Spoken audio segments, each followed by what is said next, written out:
देखिए next question है हमारा यहाँ पे आज का। एक आदमी का किसी निशाने पर सही लगने की प्रायिकता कितनी है? 3/4 है। वह 5 बार प्रयास करता है, तब इसकी प्रायिकता क्या होगी कि वह कम से कम 3 बार सही निशाने पर मारे। ठीक है, तो व्यक्ति उसके निशाने पर लगने की प्रायिकता पूछी इसने कि वह कम से कम कितनी बार? 3 बार क्या मारे? सही निशाने पे तीर मारे। ऑप्शन है मेरे ए, बी, सी और D. Option A 219/364, option B 371/464, option C 471/502, option D है 459/512। पीजीटी एग्जाम 1999 का ये क्वेश्चन है। देखिए सॉल्यूशन देखिए इसका। सही निशाने पर लगने की प्रायिकता कितनी है तीर की? 3/4। तो सही निशाने पर ना लगने की प्रायिकता कितनी हो जाएगी मेरी? 1/4। ठीक है, पहले 5 प्रयास में ही सही निशाना लगने की प्रायिकता कितनी हो जाएगी? 5c5 इंटू 3/4 की पावर 5। 5 बार निशाना लग गया। ठीक है, पहले 4 प्रयास में ही सही निशाना लगने की प्रायिकता, तो अब 4 प्रयास में 5c4 और 3/4 की पावर 4। 4 प्रयास में तो क्या हुआ? निशाना लग गया। और एक प्रयास में क्या हुआ? निशाना नहीं लगा। तो जो जिसने प्रयास में निशाना नहीं लगा उसके लिए कितना लगा दिया मैंने डॉट में? 1/4। पहले 3 प्रयास में निशाना लग गया, अगले 2 प्रयास में निशाना नहीं लगा, तो 3 प्रयास में निशाना लगने की प्रायिकता कितनी जाएगी? 5c3 डॉट 3/4 की पावर 3। और डॉट वो वाला केस में जाएगा जब 2 बार निशाना नहीं लगा, तो ये 1/4 की पावर 2। अतः अभिष्ट प्रायिकता क्या हो जाएगी? इन तीनों प्रायिकताओं का योग। तो इनको मैंने जोड़ दिया, सोल्व आउट किया, तो मेरा आया 459/512 यानी 459/512। तो option D is correct answer, 459/512। देखिए नेक्स्ट क्वेश्चन है हमारा यहाँ पे। किसी घटना के घटित हो उसकी प्रायिकता कितनी है? 2/7 हो तो इस घटना के घटित ना होने की प्रायिकता क्या होगी? ऑप्शन ए है मेरा 1/2, ऑप्शन बी है 1/5, ऑप्शन सी है 2/7, ऑप्शन डी है 5/7। टीजीटी एग्जाम 1999 में पूछा गया क्वेश्चन है। देखिए घटना के घटित ना होने की प्रायिकता क्या हो जाएगी? 1 - 2/7, यानी कि घटना के घटित होने की प्रायिकता घटा दी मैंने उसमें से, तो ये आया मेरा 5/7। तो ऑप्शन डी क्या होगा मेरा करेक्ट आंसर। एक पासे की फेंक में 3 से विभाज्य अंक ऊपर आने की प्रतिबंधी प्रायिकता क्या होगी जब यह प्रतिबंध है कि ऊपर सम संख्या ही आनी चाहिए? टीजीटी एग्जाम 1999 में पूछा गया क्वेश्चन है।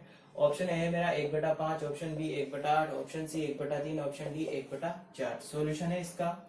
मान लिया हमने घटना ए क्या है? ऊपर पासे में ऊपर की तरफ सम संख्या आना। तो सम संख्या कितनी प्रकार से आ सकती है? या तो 2 आ सकता है, या 4 आ सकता है, या 6 आ सकता है। घटना भी मानी मैंने 3 से विभाज्य सम संख्या आना, तो 3 से विभाज्य सम संख्या कौन सी हो जाएगी मेरे पास? 6। ठीक है, तो यहाँ पे n ऑफ ए हो जाएगा मेरा 3, n ऑफ बी हो जाएगा 1। घटना ए के घटित होने पर ही घटना बी घटित होती है, यानी कि पासे पे ऊपर की तरफ सम संख्या आएंगे तभी तो 3 से विभाज्य सम संख्या की हम बात करेंगे। तो ए इंटरसेक्शन बी कितना हो जाएगा मेरा? ओनली 6 अवयव आएगा इसमें, तो n of A intersection B कितना हो गया मेरा? 1। अभिष्ट प्रायिकता क्या हो जाएगी? घटना बी की प्रायिकता, जबकि घटना ए क्या है? घटित हो चुकी है, यानी कि पासे के ऊपर सम संख्या आ चुकी है, तब उसका 3 से विभाज्य उस संख्या का 3 से विभाज्य होने की प्रायिकता क्या हो जाएगी? n of A intersection B upon n of A. तो n of A intersection B कितना है मेरा? 1, और n ऑफ ए कितना है मेरा? 3। तो आंसर कितना हो जाएगा? 1/3। तो सही आंसर क्या होगा? Option C 1/3। देखिए नेक्स्ट क्वेश्चन है हमारा यहाँ पे। Number of triangles formed by joining 12 points 7 to which lie on a straight line is, यानी कि ये पूछ रहा है हमसे कि 12 बिंदुओं को मिलाने से कितने ट्राइंगल बनेंगे, जबकि 7 बिंदु क्या है? एक सीधी रेखा में है। ऑप्शन ए है मेरा 220, ऑप्शन बी है 185, ऑप्शन सी है 792, ऑप्शन डी है none of this. PGT exam 2004 में पूछा गया क्वेश्चन है। उसके अलावा टीजीटी एग्जाम 1999 भी क्वेश्चन पूछा गया है। सॉल्यूशन देखिए इसका। The number of way of selecting 3 points out of 12 points, मतलब नंबर ऑफ वे इनको सिलेक्ट करने का तरीका 12 बिंदुओं में से 3 बिंदुओं को सिलेक्ट करने का तरीका है 12c3। ठीक है, आउट ऑफ 12 यानी कि 12 में से सिलेक्ट किया मैंने।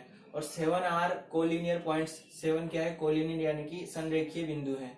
And can be selected in 7 3 ways, यानी कि ये तो 12C3 तरीकों से लिया जा सकता है, और इनमें से जब मैं बिंदु लूंगा तो 7C3 तरीकों से लूंगा। Hence number of triangles formed कितने हो जाएंगे, 12C3 में से मैंने क्या माइनस कर दिया, 7C3 माइनस कर दिया, ठीक है।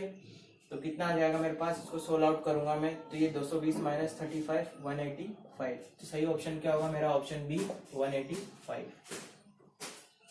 नेक्स्ट क्वेश्चन है हमारा यहाँ पे, यादृच्छिक रूप से चयनित अधिवर्ष में 53 रविवार होने की प्रायिकता किसके बराबर है। ऑप्शन ए है मेरा 53/365, ऑप्शन बी है 1/7, ऑप्शन सी है 2/7, ऑप्शन डी है 1/365। राजस्थान टीजीटी एग्जाम 2016 में पूछा गया क्वेश्चन है। सॉल्यूशन देखिए इसका, in a leap year we have 366 days. कितने दिन है हमारे पास, एक लीप वर्ष में कितने दिन होते हैं, 366 दिन होते हैं, ठीक है।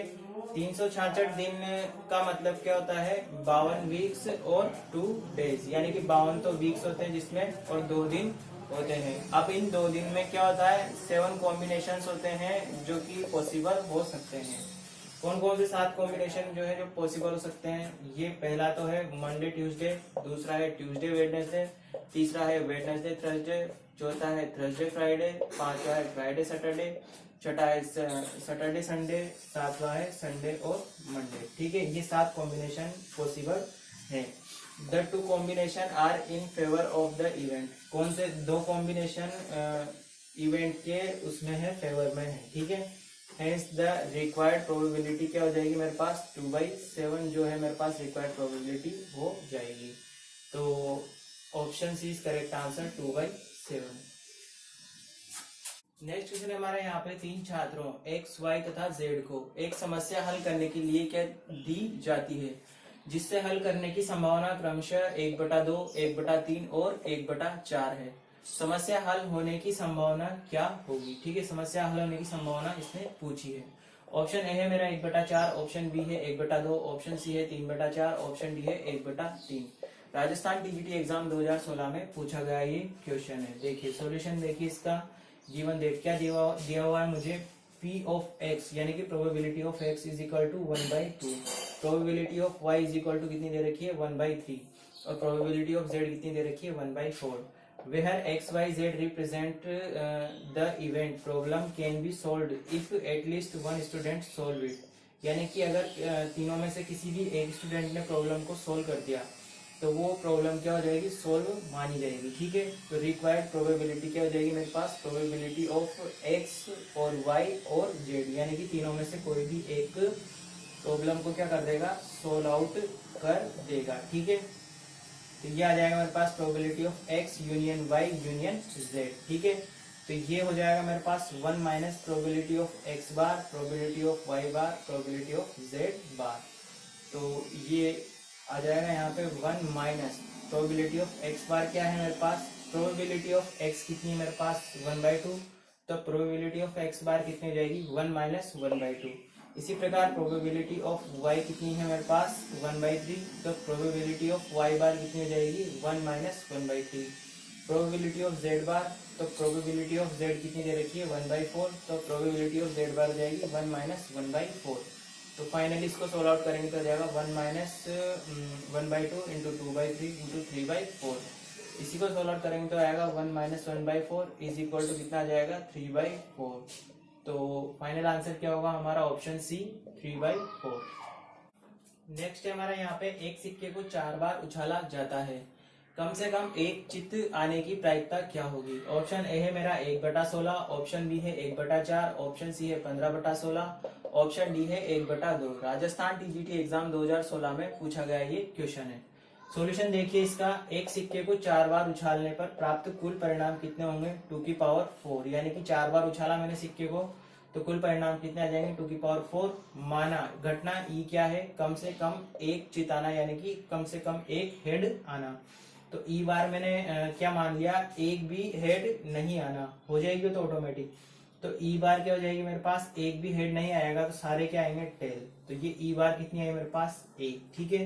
तो प्रोबेबिलिटी ऑफ ई बार क्या हो जाएगी मेरे पास 1/2⁴, ठीक है। तो ये आएगा मेरे पास 1/16, तो प्रोबेबिलिटी ऑफ ई यानी कि कम से कम एक चित आने की प्रायिकता क्या हो जाएगी 1 माइनस प्रोबेबिलिटी ऑफ ई बार, तो 1 माइनस 1/16, तो यह है मेरा 15/16। तो सही ऑप्शन क्या होगा? Option C 15/16।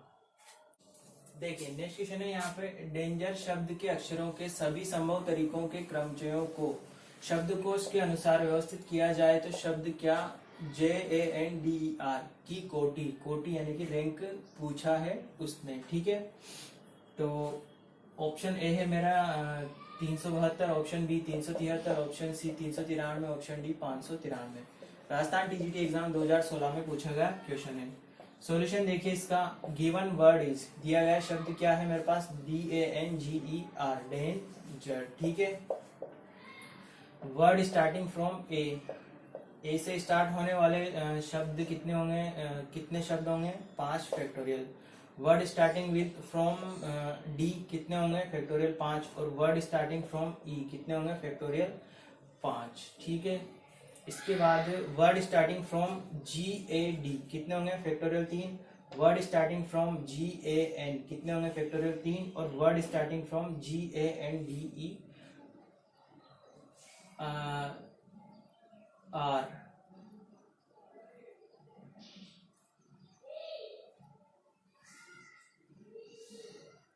ठीक है। तो इसमें रैंक कितना हो जाएगा इसका? 120 plus 120 plus 120 plus 6 plus 6 plus 1, तो रैंक कितना आ जाएगा मेरे पास? 373। तो सही आंसर क्या होगा मेरे पास? 373। Option B is correct answer. देखिए नेक्स्ट क्वेश्चन है हमारा यहाँ पे, यदि xp3 plus xc x minus 2 is equal to 14x हो तो x बराबर होगा। राजस्थान TGT 2015 में पूछा गया क्वेश्चन है। ऑप्शन ए है मेरा 5, ऑप्शन बी है 10, ऑप्शन सी है 8, ऑप्शन डी है मेरा 6। सॉल्यूशन देखिए इसका, xp3 plus xc x minus 2 is equal to कितना दे रखा है? 14x। तो यहाँ पे देखिए इसको मैं ऐसे भी लिख सकता हूँ, ये हो जाएगा मेरा factorial x upon factorial x minus 3 plus factorial x upon factorial 2 और into factorial x minus 2 is equal to 14x। इसको मैंने ओपन करके लिखा तो मैं ओपन करके इसको ऐसे भी लिख सकता हूँ, x into x minus 1 into x minus 2 factorial x minus 3 और अपॉन में x माइनस 3 फैक्टोरियल है ही सही, प्लस इसको ये फैक्टोरियल x को मैंने ऐसे लिख लिया x into x minus 1 factorial x minus 2 और नीचे फैक्टोरियल 2 और factorial x minus 2। Factorial x minus 2 से फैक्टोरियल x माइनस 2 कट गया, इधर फैक्टोरियल x माइनस 3 से फैक्टोरियल x माइनस 3 कट गया, इधर राइट साइड में 14x as it is. Solve out किया इसको तो मेरी दी गई समीकरण बनी 2x square minus 5x minus 25 is equal to 0। दी गई समीकरण को सोल्व आउट किया गुणनखंड विधि से तो मेरे पास x के 2 वैल्यू आएंगे। x की कौन कौन सी वैल्यू आई? -5/2 एंड 5/2 इसने ऑप्शन में दिया नहीं है, तो x इज इक्वल टू 5 क्या होगा मेरा? Correct answer A is correct answer 5, x is equal to 5। देखिए नेक्स्ट क्वेश्चन है मेरा यहाँ पे, x 75% मामलों में और y 80% मामलों में सच बोलते हैं। किसी समान तथ्य को बताते समय प्रायिकता क्या होगी कि दोनों एक दूसरे का विरोधाभास करें? ऑप्शन ए है मेरा 7/20, ऑप्शन बी है 13/20, ऑप्शन सी है 3/20, ऑप्शन डी है 1/5। राजस्थान TGT एग्जाम 2015 में पूछा गया क्वेश्चन है। सॉल्यूशन देखिए इसका, x speaks truth in 75% cases and x is equal to क्या दे रखा है? 25%। y speaks truth in 80% cases और y is equal to क्या हो जाएगा? 20%, क्योंकि विरोधाभास वाला इसने पूछा है। Then the required probability that they contradict each other, तो required probability क्या हो जाएगी? जब वो दोनों एक दूसरे के लिए contradict conditions क्रिएट करेंगे, तो ये हो जाएगा मेरा 75/100 इंटू 20/100 प्लस 25/100 इंटू 80/100। इसको सोल्व आउट करेंगे तो मेरा आएगा 7/20। तो सही आंसर क्या होगा हमारा? Option A 7/20। आज के लिए लास्ट क्वेश्चन था हमारा, मिलते हैं नेक्स्ट वीडियो में, बाय।